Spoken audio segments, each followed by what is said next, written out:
Hi everyone! Naghahanap ka ba ng pang-startup budget meal na insurance or term insurance na may money back pa? So this is the only term insurance, life insurance na may money back. Okay? 50% ng binayad mo may money back. So this is a startup. Good for income continuation and estate preservation. Anong ibig sabihin nun, no? Income continuation in case yung coverage ng plan mo, as may nangyari sa insured, kumbaga pwede yun maging income para sa mga naiwan. And then estate preservation, pwedeng yung lump sum money na nakuha ng beneficiary, sila pala ay tagapagmana ng mga ari-arian mo. Yung sum of it, pwede nilang ibayad sa estate tax para hindi na mag-accumulate ng mga tax dues or interest at mailipat sa kanila yung pag-aari ng ari-arian, no? So, estate preservation din ito kasi life insurance lang po ito, no savings component, no investment, no dividends, as in pure death benefit. So the face amount is 200,000. Ganun din yung life insurance coverage, 200,000. Then may accidental death benefit pa to na 200,000. Meaning, kahit anong cause of death, any illness, basta death benefit lang siya, 200,000. Lump sum money na yan, ibibigay sa mga naiwan na beneficiary. Then, accidental death, if ang cause of death is accident. Ayan, no, ibibigay. So, 200,000 plus 200,000 is 400,000 kapag nabunggo, na lunod, nakidlatan, basta accident, no?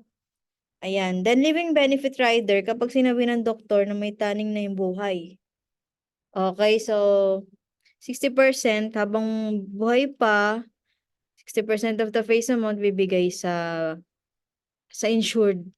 Okay, pwede niya magamit while still alive. Pwede yung pang-travel, while still alive, ganon, para enjoy na lang muna kasi may taning na yung buhay.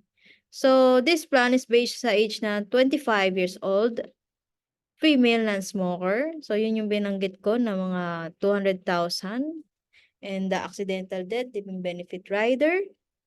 And ang total annual premium based sa age 25 is 4,282 lang, no? Annually na yan. So, kung di-divide natin sa 12 months, the monthly payment for this is nasa 356 pesos per month. Pero wala naman monthly dito.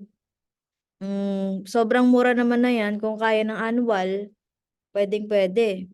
Okay, kung itaon mo lang sa bonus mo. O kaya kung kailan ka nag-OT para 'di ba may pasobra kang pera pambayad mo dito sa term insurance. Now, insured ka till age 35, sample 25 years old. 10 years to pay lang ito, 10 years ka lang din covered. So meaning after 10 years terminated na po ito, hindi na ito nare-renew. But meron ito, ang kagandahan nito, may money back. Okay? So total payment dito mga nasa 42,000 kalahati noon nung nasa ganyan. 19,000. 19,950. Okay? Yan. So, the guaranteed cash value na 10th policy year is the return of the premium sa maturity. So, ito po yung guaranteed cash value. Yan yung return. Money back. Kumbaga, if still alive. Pero in the middle, within 10 years, if may nangyari naman, ibibigay yan sa beneficiary. O kaya, pwede rin tong MRI, itatapat lang natin dito. Kung 10 years ka nagbabayad doon sa real estate mo, tapos kailangan ng insurance, gawin mo beneficiary yung bangko para mas mura yung bayaran mo. This is also alternative for MRI. So, pwedeng mas malaking coverage kung yung property is around 2 million above, 3 million, pwede naman 3 million to. Tapos, insured ka, babayaran mo ng 10 years.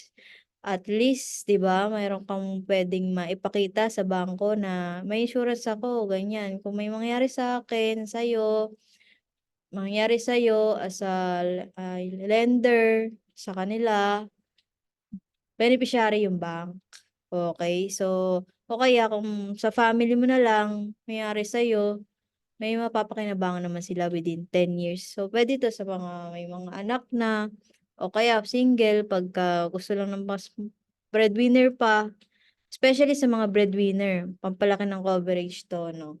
With the minimum cost, sobrang mura, ₱300 lang per month, 350.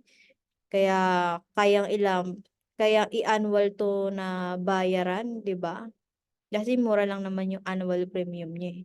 So, para sa mga budget na friendly, itong plan na 'to, kung mag-i-start pa lang ng insurance, puwedeng-puwede itong i-consider. Or let me know if you have any questions, marami pa namang other plans si Sun Life na magbibigay ng endowment, dividends, or investment, or any health insurance. Let me know if you have any questions para ma-assist kita. Thanks so much. So, yeah.